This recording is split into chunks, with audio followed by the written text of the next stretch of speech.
You need to leave. Right now. The words cut cleanly through the warm evening chatter, sharp enough to silence the soft clatter of silverware and the low hum of conversations drifting beneath the amber lights of Brookside Grill. Every head turned at once. Glasses paused halfway to lips. Forks hovered over half-finished meals. Even the old country song playing through the ceiling speakers suddenly seemed too quiet for the room. Marcus Reed slowly looked up from the menu he had barely opened. Across the table, Daniel Brooks folded his napkin with the same deliberate calm he'd shown since they walked through the restaurant doors 20 minutes earlier. Neither man looked surprised. Neither raised his voice. They simply met the eyes of the two uniformed officers standing beside their table. Officer Travis Coleman stood with his hands resting near his duty belt, his broad shoulders squared beneath the bright blue patrol uniform. His expression carried the practiced certainty of someone accustomed to being obeyed before questions were ever asked. Beside him, Officer Ryan Mitchell shifted his weight slightly, younger, quieter, watching the room as much as the two men seated before him. Around them, conversations faded into whispers. A waitress stopped beside the dessert station with a tray balanced carefully in her hands. The restaurant manager peeked nervously from behind the host's stand, wiping his palms against his slacks, although they were already dry. Outside the large front windows, the fading North Carolina sunset painted long orange reflections across parked cars, while neon signs flickered awake one by one along the shopping plaza. Inside, every pair of eyes remained fixed on table 12. Marcus rested both hands calmly on the wooden tabletop. His dark gray sport coat looked ordinary, the kind worn by thousands of professionals finishing another workday. Daniel wore a navy button-down shirt with the sleeves rolled neatly to his forearms, a modest wristwatch catching the glow from the hanging lights overhead. Nothing about either man demanded attention. Nothing suggested wealth, influence, or authority. They looked like two longtime friends sharing dinner. After work. That was exactly why no one questioned what happened next. "Is there a problem, officer?" Marcus asked, his voice steady enough that the question sounded almost conversational. Coleman didn't answer immediately. Instead, his eyes swept over Marcus and Daniel before returning to the nearly untouched basket of bread sitting between them. "The manager says you're making customers uncomfortable," he replied flatly. "We're asking you to leave the property." Daniel glanced around the dining room with quiet curiosity. Families were finishing burgers. An elderly couple shared a slice of pie near the window. Two college students laughed over milkshakes near the entrance. No one appeared frightened. No one seemed disturbed until the officers arrived. Marcus noticed it too, but his expression never changed. "Did someone file a complaint?" he asked politely. Coleman exhaled through his nose. "Sir, this isn't a debate." A child sitting several booths away looked toward his mother.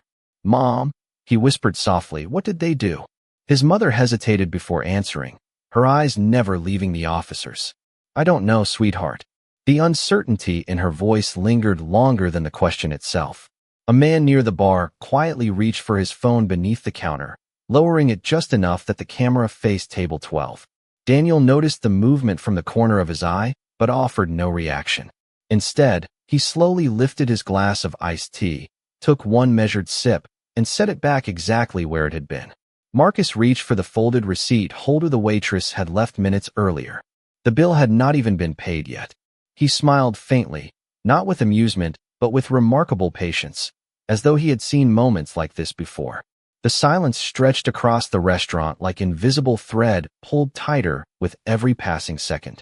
Officer Mitchell shifted again, glancing briefly toward Coleman before looking away. Somewhere behind the kitchen doors, a timer chimed. No one moved. No one spoke. The entire room seemed suspended between expectation and uncertainty. Marcus finally folded his hands together again and looked directly at Coleman. "Officer," he said quietly, "before we stand up, may I ask one simple question?" Coleman answered without hesitation. "No." The single word landed heavily in the stillness. Marcus gave the slightest nod, almost imperceptible, as though confirming something only he understood. Across the table, Daniel met his friend's eyes for barely a second before looking back toward the front entrance, where the evening traffic rolled steadily past the restaurant windows, headlights beginning to glow against the gathering dusk. Neither man argued. Neither protested. They simply waited, calm enough that their silence felt strangely louder than every whispered conversation surrounding them. Marcus Reed had long ago learned that the loudest moments in a room often revealed the quietest truths. He remained seated with his shoulders relaxed, his breathing even, and his eyes focused not on the officers standing beside the table, but on the reflection in the restaurant window. Every movement around him found its place in that sheet of darkening glass. A waitress nervously adjusted the stack of clean menus near the entrance. The manager whispered something to a hostess without ever looking directly at table 12. Two businessmen stopped eating altogether, their attention fixed on the unfolding scene. Daniel Brooks noticed the same details without appearing to notice anything at all. That had always been his gift. Years of patient observation had taught him that people revealed themselves most clearly when they believed someone else had already lost. Daniel rested one hand lightly against the edge of the table, his expression calm enough to make the silence feel intentional. He had known Marcus for almost 15 years, long enough to understand every subtle glance and nearly invisible nod. They had worked through difficult assignments together, spending countless hours inside conference rooms, community meetings, neighborhood businesses, and government buildings where listening often uncovered more than questioning ever could. Marcus had grown up in Charlotte, the oldest son of a middle school history teacher and a city bus mechanic. His parents had raised him to believe that respect was something offered first, not demanded later. His father often reminded him that character became visible when nobody expected kindness. Those lessons stayed with him through college, through years of public service, and through every difficult conversation that followed. Daniel's story had been different. Raised outside Raleigh by his grandmother after losing both parents at a young age, he learned patience from watching her greet every neighbor with the same gentle smile, whether they returned it or not. She often told him that anger made quick decisions while wisdom preferred to wait another minute. Daniel never forgot those words. They shaped the man he became, one careful observation at a time. Earlier that afternoon, before the dinner crowd arrived, the two friends had driven through quiet neighborhoods beneath broad oak trees whose summer leaves cast shifting shadows across the streets. Their conversation had been ordinary. They talked about Marcus's teenage daughter preparing for her first year of college. Daniel laughed about his younger brother finally learning how to smoke brisket without drying it out. They debated whether the local baseball team still had a chance to reach the playoffs. Nothing about the drive suggested that the evening would become memorable. They had chosen Brookside Grill because neither had visited before. It was a comfortable neighborhood restaurant with brick walls, framed photographs of local landmarks, and the familiar smell of fresh cornbread drifting from the kitchen. Marcus had even complimented the hostess on the welcoming atmosphere when they arrived. She smiled warmly and seated them by the front windows where the last sunlight spilled softly across the polished wooden table. For nearly 20 minutes, everything felt perfectly ordinary. They ordered sweet tea, shared an appetizer, and quietly watched families enjoy another peaceful evening together. Marcus appreciated places like this because they reminded him that most communities wanted the same simple things: good food, familiar faces, and an evening free from unnecessary conflict. Yet as he now glanced across the dining room, he noticed something else. People rarely watched the beginning of a misunderstanding. They noticed only the moment authority entered the room. Once a uniform appeared, assumptions often followed before facts ever had the chance to arrive. Daniel slowly reached for the cloth napkin beside his plate and folded it again with careful precision. It was such an ordinary gesture that nobody paid attention, but Marcus understood exactly what it meant. Stay patient. Keep watching. Let people choose their own actions. Officer Coleman mistook the silence for compliance. Officer Mitchell mistook it for uncertainty. Neither realized that the two men before them were studying far more than the conversation itself. The evening air outside had grown cooler now, and the restaurant windows reflected the bright red and blue lights resting quietly atop the patrol car parked near the entrance. Inside, the warm glow of hanging fixtures continued to soften every table except one. Table 12 remained surrounded not by raised voices or dramatic gestures, but by something far more revealing. Every person in the room was making a choice, and Marcus knew that before the night was over, each choice would matter far more than anyone could yet imagine. Officer Travis Coleman let the silence linger just long enough for everyone in the dining room to understand who controlled it. He shifted one step closer to the table, the polished leather of his boots brushing softly against the hardwood floor, while the small radio clipped to his shoulder released a burst of static before falling quiet again. His posture remained rigid, his chin slightly raised, projecting complete confidence that his instructions would not be questioned. Officer Ryan Mitchell stood half a pace behind him, scanning the room with careful eyes. He noticed the phones beginning to appear above tables, the uncertain expressions spreading from one family to another, and the nervous glance the restaurant manager kept sending toward the entrance. Yet he said nothing. Coleman had been with the department nearly 2 decades and carried himself with the certainty of a man whose judgment was rarely challenged. Mitchell had learned early that disagreeing in public usually made long shifts even longer. Near the host's stand, manager Kevin Lawson forced a polite smile that never reached his eyes. The evening crowd represented one of the busiest Fridays of the month, and every occupied booth mattered. He had worked hard to build Brookside Grill into the kind of neighborhood restaurant where regular customers greeted servers by name and children received crayons before opening their menus. The last thing he wanted was attention from flashing patrol lights outside his front door. Still, when Coleman arrived minutes earlier asking a few brief questions, Kevin had answered with short, uncertain sentences, careful not to appear uncooperative. Now he stood frozen, watching events move beyond his control. Several servers exchanged uneasy looks without speaking. Emily, the young waitress assigned to table 12, clutched her order pad against her apron. Marcus and Daniel had thanked her every time she refilled their glasses. They had smiled when she recommended the homemade peach cobbler. They had been among the easiest guests she had served all evening. Nothing about them matched the tension now filling the room. At a nearby booth, an elderly veteran quietly removed his reading glasses and folded them beside his plate.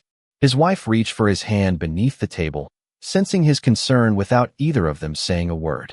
Across the aisle, 2 teenagers lowered their voices until they stopped talking altogether. Even the kitchen seemed quieter, as though the entire building had begun listening. Marcus watched these reactions with calm attention. Faces often revealed more than words. Fear looked different from confusion. Embarrassment carried its own unmistakable weight. Daniel observed something else. The security camera above the entrance reflected faintly in the front window, its tiny green light blinking steadily every few seconds. Another camera overlooked the dining room from above the beverage station. Neither officer acknowledged them. Neither seemed concerned that every moment unfolding beneath those lights was quietly becoming part of the evening's record. Coleman rested one hand lightly against the back of an empty chair beside Marcus. "I am not asking again," he said evenly. "Stand up and walk outside." Marcus looked at him with the same composed expression he had worn since the officers arrived. "Officer, we have cooperated from the beginning," he replied. "We simply asked what policy or complaint requires us to leave before we have even finished our meal." Coleman gave a faint smile that carried no warmth. "You do not need every answer tonight." Daniel slowly turned his head toward the front windows where the last orange glow of sunset had faded into deep blue. The parking lot lights reflected across rows of parked pickup trucks and family sedans. Everything outside appeared peaceful. Inside, however, the atmosphere had become noticeably heavier. The conversations that once filled the restaurant had dissolved into careful whispers. Every guest seemed to sense that something larger than an ordinary misunderstanding was taking shape, even if none of them could explain why. Marcus gently reached for his glass of water, taking one unhurried sip before placing it back onto the coaster with deliberate care. A single drop rolled down the side of the glass and settled onto the polished table without anyone noticing. He met Daniel's eyes for only an instant. No words were needed. Both men understood the same simple truth. Sometimes the clearest picture of a person's character emerged only after they believed nobody important was watching. Around them, the restaurant remained suspended in expectant silence, unaware that every choice being made inside those walls was quietly moving the evening toward a revelation that would reach far beyond Brookside Grill. Marcus slowly reached for the check presenter resting beside his plate, opened it, and glanced at the total as though nothing unusual had interrupted dinner. The quiet movement seemed almost out of place against the growing tension surrounding table 12. He removed a credit card from his wallet and placed it neatly inside before sliding the holder toward the edge of the table, where Emily still stood frozen with uncertain eyes. "Whenever you have a moment," he said gently. "We are ready to pay." Emily hesitated, looking first at Marcus, then toward Officer Coleman, unsure whose direction she was expected to follow. Coleman answered for her. "They are not paying because they are leaving now." His voice remained controlled, but it carried enough authority to stop the young waitress before she reached for the folder. Marcus nodded slowly, accepting the interruption without argument. "We have no intention of leaving without paying for our meal," he replied. "That would not be fair to the restaurant." The manager shifted uneasily near the entrance, hearing every word, yet saying nothing. Daniel rested both hands loosely on the table and looked toward the polished wooden wall decorated with photographs from decades of local community events. Little League championships, charity cookouts, Veterans Day breakfasts. Brookside Grill proudly celebrated being a place where neighbors gathered together. Tonight, that familiar warmth felt strangely distant. Officer Mitchell finally spoke, though his voice remained noticeably quieter than his partner's. "Sir, if you cooperate, this can be over in a minute." Marcus turned toward him with calm eyes. "Officer, cooperation has never been the issue." Mitchell opened his mouth as though he wanted to continue, but Coleman answered instead. "Stand up." The command echoed across the dining room. A little girl sitting beside the front window tightened her grip around a crayon she had been using to color the children's menu. She looked toward her father with silent confusion. He quietly lowered his own menu, unable to explain what she was witnessing because he did not understand it himself. Daniel slowly stood from his chair. Marcus followed a second later, smoothing the front of his jacket before placing both hands comfortably at his sides. Neither man showed frustration. Neither argued. Their composure seemed almost impossible under so many watching eyes. Emily instinctively stepped backward, clearing space between the officers and the table. The silverware remained perfectly arranged beside untouched dinner plates, steam no longer rising from the food that had begun cooling beneath the restaurant lights. Marcus looked briefly toward the abandoned meal. "It smelled wonderful," he said softly to Emily. "Perhaps another evening." She offered the faintest smile before quickly looking away, embarrassed that she could do nothing to change what was happening. Coleman motioned toward the front entrance. "Move." Marcus and Daniel exchanged a brief glance that lasted less than a heartbeat. Years of working together had taught them to communicate without speaking. Daniel gave the slightest nod, barely visible to anyone else in the room. Marcus understood immediately. Stay patient. Stay observant. Let every decision belong to the people making it. As they began walking through the narrow aisle between the booths, conversations disappeared completely. Guests shifted their chairs just enough to make room, careful not to interfere. Several phones remained pointed discreetly in their direction. One college student quietly whispered, "Something feels wrong." His friend answered just as quietly, "I know. I just cannot explain why." Marcus noticed the blinking security camera mounted above the dining room one final time before reaching the front doors. Daniel observed the reflection of another camera inside the glass entrance, its tiny recording light glowing steadily against the darkening evening outside. Neither acknowledged either device. They simply continued forward at the same measured pace. Officer Coleman appeared satisfied that the situation was finally ending according to his expectations. Officer Mitchell exhaled softly, believing the uncomfortable scene would soon disappear along with the crowd's attention. Neither officer realized that Marcus had deliberately chosen not to reach into the inside pocket of his jacket, where a leather credential case rested quietly beneath the fabric. He could have ended the misunderstanding with a single sentence. He could have displayed his identification before anyone stood up from their seats. Instead, he left it exactly where it was. Daniel made the same choice. Sometimes truth revealed itself fastest when nobody interrupted it. As the restaurant doors opened, a cool evening breeze drifted inside, carrying the distant scent of fresh rain from somewhere beyond the shopping center. The warm sounds of dishes and quiet conversations remained behind them, while the parking lot lights cast long reflections across the pavement ahead. Marcus paused for only the briefest moment beneath the doorway, taking one slow breath before stepping outside. Behind him, The restaurant remained perfectly silent, unaware that the evening had only just begun to reveal its real story. The evening air felt noticeably cooler outside the restaurant, carrying the faint scent of rain drifting across the nearly full parking lot as headlights rolled slowly through the shopping center. Marcus and Daniel stepped onto the sidewalk without hesitation, stopping only when Officer Coleman motioned toward an open space several feet from the entrance. Bright lights above the restaurant cast long shadows across the concrete, making every person standing nearby appear larger than life. Through the tall front windows, dozens of customers continued watching from inside. Some remained seated. Others had quietly stood beside their tables, curiosity replacing conversation. The entire restaurant seemed connected by a single shared silence. Marcus clasped his hands loosely in front of him, his breathing slow and measured. Daniel stood beside him with the same composed posture, his eyes moving naturally across the parking lot.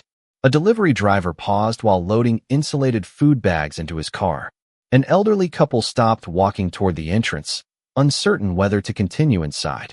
A teenage employee taking out the trash froze beside the dumpster, pretending to organize cardboard boxes while discreetly observing everything unfolding near the front doors. Coleman looked satisfied that the audience had followed outside. "Stay right here," he instructed firmly. "Do not wander off." Marcus answered with a slight nod. "We have no reason to leave." The response carried neither sarcasm nor frustration. It was simply true. Mitchell shifted uncomfortably beside his partner. He looked toward the restaurant windows where more phones had quietly appeared behind the glass. Every reflection shimmered beneath the warm interior lights, making it impossible to know exactly how. Many people were recording or simply watching. Kevin Lawson finally stepped outside, stopping just inside the entrance beneath the restaurant sign. His face carried the strained expression of a man caught between conflicting responsibilities. He looked at Marcus, then at the officers, before speaking carefully. "Gentlemen, I hope this can be resolved peacefully." Marcus offered him a reassuring smile. "We hope so too." Kevin opened his mouth as though he wanted to say more, but no additional words came. Instead, he quietly stepped back toward the doorway, uncertainty weighing heavier than confidence. A young boy standing beside his grandmother near the entrance tugged gently on her sleeve. "Grandma," he whispered. They were just eating dinner. She looked at the two men standing calmly beneath the lights before answering softly. "Yes, they were." Her voice carried no accusation, only quiet sadness. The words reached Marcus more clearly than anyone realized. He glanced briefly toward the child, offering the smallest nod of acknowledgement before returning his attention to the officers. Daniel noticed something else.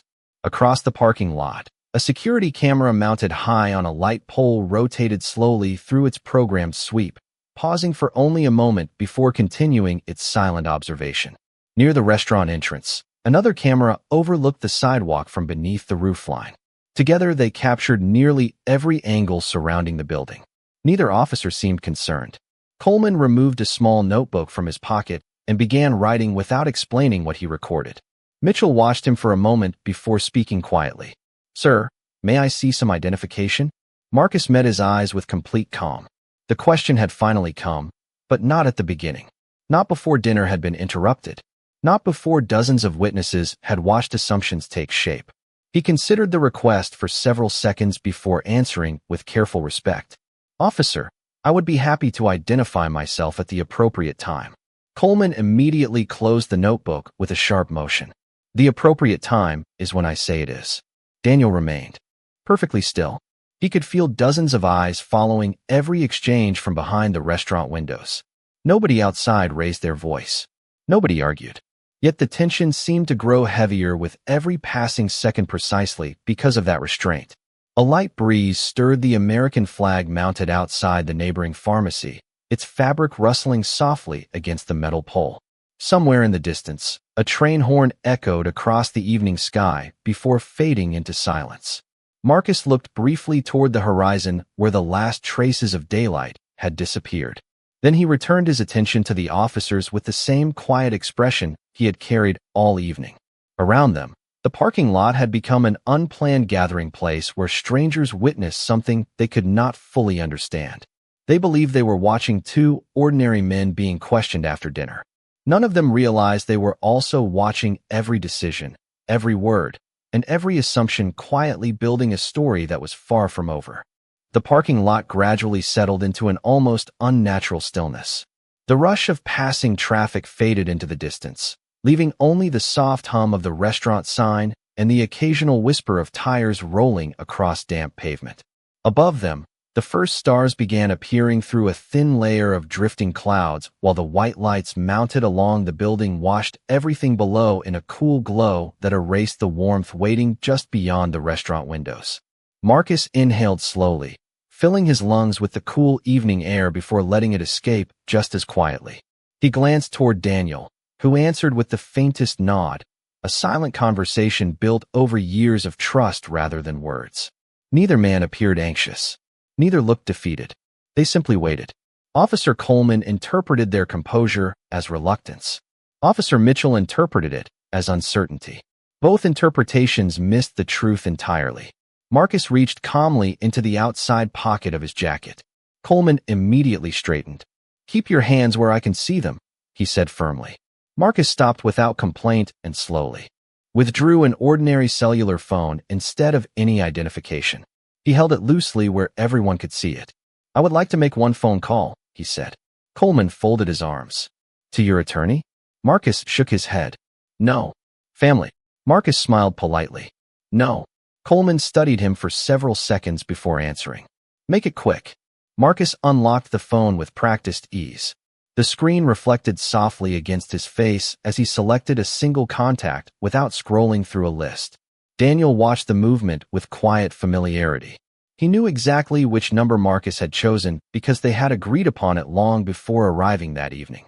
Marcus lifted the phone to his ear. The call connected almost immediately. "Good evening," he said in the same calm voice he had maintained all night.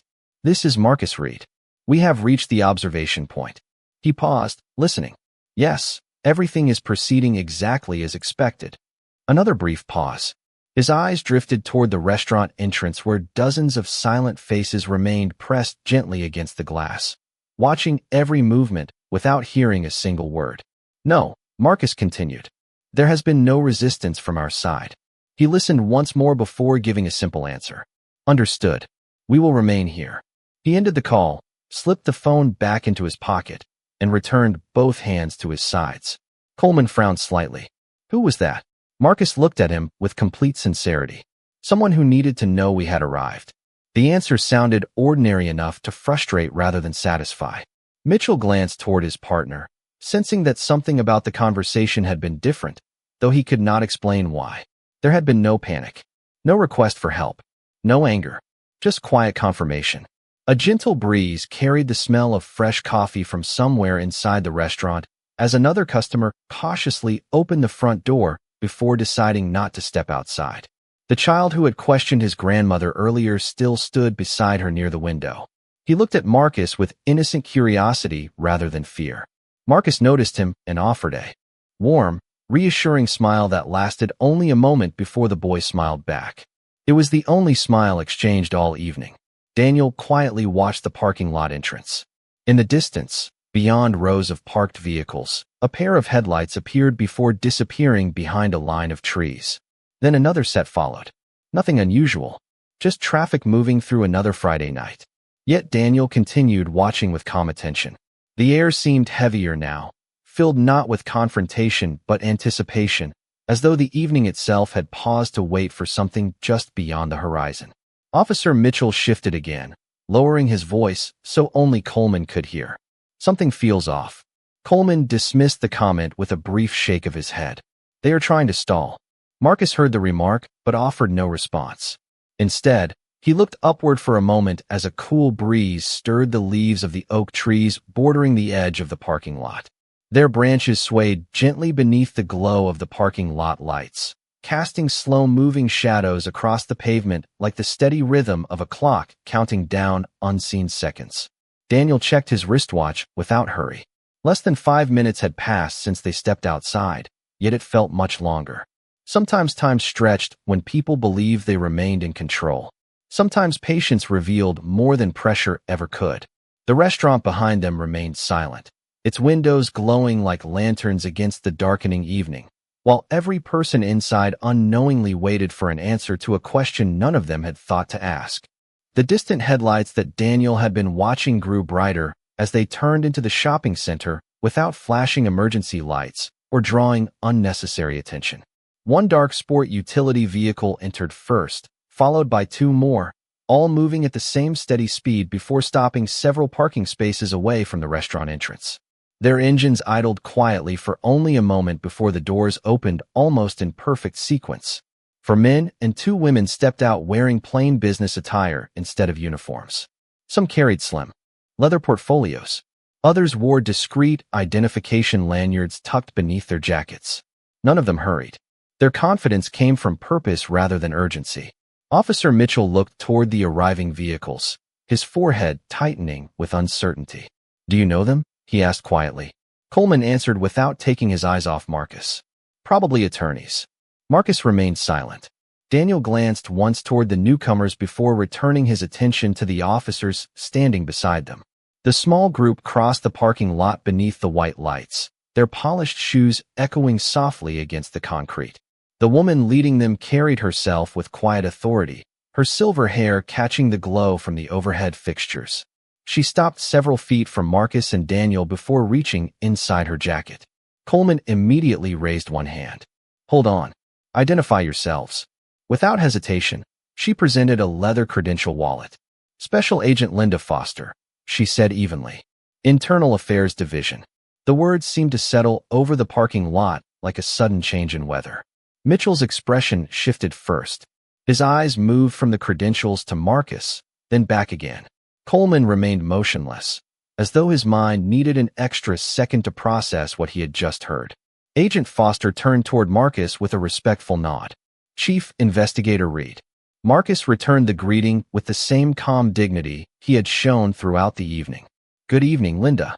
She looked toward Daniel next. "Investigator Brooks." Daniel smiled politely. "Evening." Coleman stared at both men in disbelief. "Chief Investigator," he repeated quietly, almost to himself. Marcus finally reached inside the inner pocket of his jacket, the same pocket he had deliberately left untouched all evening. He removed a dark leather credential case and opened it slowly, revealing his official identification beneath the parking lot lights. "Marcus Reed," he said calmly. "Chief Investigator, Internal Affairs Division." Daniel removed his own credentials moments later. "Daniel Brooks, Senior Investigator, Internal Affairs Division." The silence that followed felt heavier than any raised voice could have been. Behind the restaurant windows, customers who could not hear the conversation watched the officers' expressions change almost instantly. Emily pressed one hand gently against her mouth. Kevin Lawson stepped forward until he reached the doorway, unable to look away. The child near the window noticed the adults around him suddenly growing still. "Grandma," he whispered again, "what happened?" She answered without taking her eyes off the scene outside. "I think we just learned we did not know the whole story." Agent Foster accepted a slim folder from one of her colleagues before speaking again. "Chief Investigator Reed and Investigator Brooks have been conducting an authorized observational assignment concerning public interactions involving citizen contacts. They were instructed to avoid identifying themselves unless operationally necessary." Mitchell slowly lowered his gaze. Every conversation from the evening replayed itself inside his mind with painful clarity. Every request, every assumption, every opportunity to ask a different question. Coleman looked toward Marcus, searching for frustration, triumph, or resentment. He found none of them. Marcus simply closed his credential case and slipped it back into his jacket. His voice remained quiet. "Officer Coleman, I could have shown you this when you first approached our table. That would have ended the evening in less than 30 seconds. Coleman swallowed but said nothing. Marcus continued, "But tonight was never about proving who I was. It was about discovering how two ordinary citizens would be treated if nobody believed they carried authority." Agent Foster opened the folder just enough to reveal several neatly organized documents. The observations from this evening will be reviewed together with recorded footage from the restaurant security system, exterior surveillance cameras, and witness statements if necessary. No accusation filled her voice, only procedure. Daniel looked once more toward the glowing restaurant windows where every face remained fixed on the parking lot. The same people who believed they had witnessed an ordinary removal from a restaurant now realized they had unknowingly watched something much larger unfold. Under the cool white lights, no one celebrated. No one argued. The evening had not revealed power. It had revealed character, and that truth settled over the parking lot far more heavily than any badge ever could. No one spoke for several long seconds. The parking lot, which had been filled with quiet curiosity only moments earlier, now carried a different kind of silence, one shaped not by uncertainty, but by reflection. Officer Travis Coleman looked at Marcus Reed as though he were seeing him for the first time. The confidence that had defined his posture throughout the evening had softened into something far more human. He glanced toward the glowing restaurant windows where dozens of witnesses still watched from behind the glass, then lowered his eyes briefly before taking a slow breath. Agent Linda Foster closed the folder in her hands without another word. There was nothing more that needed to be explained. The facts had already unfolded naturally. The cameras had recorded what they needed to record. The witnesses had already seen what they needed to see. Marcus adjusted the cuff of his jacket with the same quiet composure he had carried since dinner began. He looked toward Coleman without anger or satisfaction. "Chief Investigator Reed," Coleman finally said, his voice noticeably quieter than before, "I owe you an apology." Marcus listened without interrupting. Coleman continued carefully, choosing each word with greater thought than he had shown earlier. "When I walked into that restaurant, I believed I already understood the situation. I acted before I gathered enough information. I should have asked more questions before reaching conclusions." Marcus nodded once. "Thank you for saying that." Coleman looked almost surprised by the gentle response. "I expected you to be angry." Marcus smiled faintly. Anger would not change what already happened. The evening breeze moved softly through the oak trees lining the edge of the parking lot, their leaves whispering above the gathering crowd. Somewhere behind them, the restaurant door opened quietly. Kevin Lawson stepped outside, followed by Emily, both hesitating several feet away before approaching. Kevin cleared his throat. "Mr. Reed," he said respectfully, "I would like to apologize as well. I should have stepped forward sooner instead of assuming everything was being handled correctly." Marcus turned toward him with the same calm expression. "Mr. Lawson, leadership is not measured by avoiding mistakes. It is measured by what happens after we recognize them." Kevin lowered his head slightly, absorbing every word. Emily looked down at the untouched receipt folder she still carried in both hands. "Your dinner," she said softly. "It is still waiting inside." The kitchen kept everything warm as long as they could. Daniel smiled gently. "That was thoughtful." Emily finally allowed herself to smile in return. Agent Foster looked around the small gathering before addressing everyone present. "The purpose of accountability is never humiliation. It is improvement. Communities become stronger when trust is earned through actions rather than assumptions." Her words settled naturally into the quiet evening. Nobody argued. Nobody defended themselves. Even Officer Mitchell, who had remained mostly silent throughout the encounter, stepped toward Marcus. "I should have asked better questions," he admitted. "I knew something did not feel right, but I let someone else's certainty replace my own judgment." Marcus extended his hand. Mitchell hesitated only briefly before shaking it. "Experience matters," Marcus said, "but character matters more. Never ignore your instincts when they tell you to slow down and listen." Coleman watched the exchange before speaking again. "Will this end my career?" The question carried no self-pity, only honest concern. Marcus answered without hesitation. "Tonight does not define your entire career. What defines it is what you choose to learn tomorrow." Coleman looked away toward the restaurant windows where families still quietly observed the scene. The little boy who had questioned his grandmother earlier smiled when he saw the two men shake hands. His grandmother rested one hand gently on his shoulder. "See that?" she whispered. "Real strength is not about winning. It is about choosing what kind of person you become after you are proven wrong." Marcus happened to hear those words carried faintly through the open doorway. They reminded him of his own father, who had once told him that respect offered freely always carried greater weight than respect demanded by authority. Daniel looked at his longtime partner with quiet admiration. Marcus had every opportunity to embarrass the officers standing before him. Instead, he chose something far more difficult. He chose dignity. under the soft white lights of the parking lot, surrounded by witnesses who had expected confrontation but instead found grace. The evening quietly changed direction. No victory speech followed. No celebration interrupted the silence. Only honest conversations remained.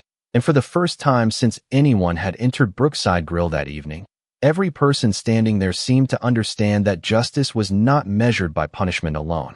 Sometimes it was measured by the courage to admit a mistake, the wisdom to forgive it, and the determination to ensure it happened differently the next time. 3 weeks later, Brookside Grill looked exactly the way it had on that unforgettable Friday evening. Yet somehow everything about it felt different. The familiar scent of fresh cornbread drifted through the dining room. Warm lights reflected softly across polished wooden tables, and quiet conversations blended with the gentle rhythm of country music playing overhead. Families laughed together. Servers moved confidently between booths. The place had returned to being what it had always hoped to be, a gathering place where neighbors shared ordinary moments. Just after 6 o'clock, the front door opened, and Marcus Reed stepped inside wearing the same dark gray sport coat he had worn that evening. Daniel Brooks walked beside him, carrying nothing except an easy smile. The hostess recognized them immediately. Instead of asking how many were in their party, she smiled warmly and said, "Welcome back. Your table is ready." Marcus thanked her with a quiet nod. As they crossed the dining room, several guests glanced toward them before returning to their meals. There were no whispers this time. No uncertain looks. Only polite smiles from strangers who knew part of a story that had quietly traveled throughout the community. Emily greeted them before they reached table 12. "I have been hoping you would come back," she admitted with an honest smile. "This dinner is on the house." Marcus gently shook his head. "Thank you, but we are happy to pay." She laughed softly. "I had a feeling you would say that." Daniel smiled. Some things should never change. They sat down at the very same table beside the front windows. Outside, the evening sun painted long golden reflections across the parking lot just as it had weeks before. Inside, however, the atmosphere carried something new. Not tension, not curiosity, respect. Kevin Lawson walked over holding 2 menus, although he already knew they would probably order the same meals they had never finished. "I wanted to tell you something," he said. After that night, every employee completed new training focused on communication, fairness, and slowing down before making assumptions. We also changed several policies about how concerns are handled inside the restaurant. It was not because anyone ordered us to. It was because we realized we could do better. Marcus looked around the dining room. The staff moved with quiet confidence. Customers looked comfortable. Children laughed freely near the dessert display. "That sounds like progress," he said. Kevin nodded. "It feels like it too." A familiar voice interrupted gently from behind. "Mind if I say hello?" Marcus turned to see Officer Ryan Mitchell standing near the entrance, now dressed in plain clothes on his day off. He approached with an easy smile that looked far lighter than the expression he had worn weeks earlier. "I wanted to thank you," Mitchell said. "Not for what happened that night, but for what happened afterward. I have learned more in the last 3 weeks than I did in some entire years before." Marcus stood and shook his hand. Learning is never something to apologize for. Mitchell smiled. Neither is listening. As he prepared to leave, a young boy walked over from a nearby booth, the same child who had once asked his grandmother why 2 men were being asked to leave during dinner. He held a folded sheet of notebook paper carefully in both hands. "Sir," he said shyly, looking up at Marcus, "I made this for you." Marcus unfolded the page. It showed a simple drawing done in colored pencils. 2 men sat at a restaurant table beneath bright lights while people stood around them. At the bottom, written in large, uneven letters, the boy had added 1 sentence. "Be kind before you decide." Marcus read the words twice before looking back at the child. "This is wonderful," he said warmly. "Thank you." The boy smiled proudly before hurrying back to his grandmother, who watched from across the room with quiet satisfaction. Dinner arrived a few minutes later. Fresh cornbread, barbecue ribs, sweet tea poured over ice. The meal was ordinary in every possible way, and that was exactly what made it special. No cameras watched. No officers interrupted. No one questioned whether they belonged. Through the large front windows, the last light of day slowly disappeared behind rows of oak trees, leaving only the soft glow of the restaurant lights reflected against the glass. Marcus looked outside for a long moment before lifting his glass. Daniel did the same. Neither man made a speech. Neither mentioned the investigation. They simply shared a quiet meal between old friends while life continued around them. Sometimes justice arrived with official reports and careful reviews. Sometimes it arrived in quieter ways, in changed hearts, better choices, and communities willing to learn from uncomfortable moments instead of forgetting them. As the evening settled peacefully over Brookside Grill, the only sound remaining was the gentle mixture of laughter, conversations, and silverware against plates. And in that ordinary harmony, the deepest victory required no announcement at all.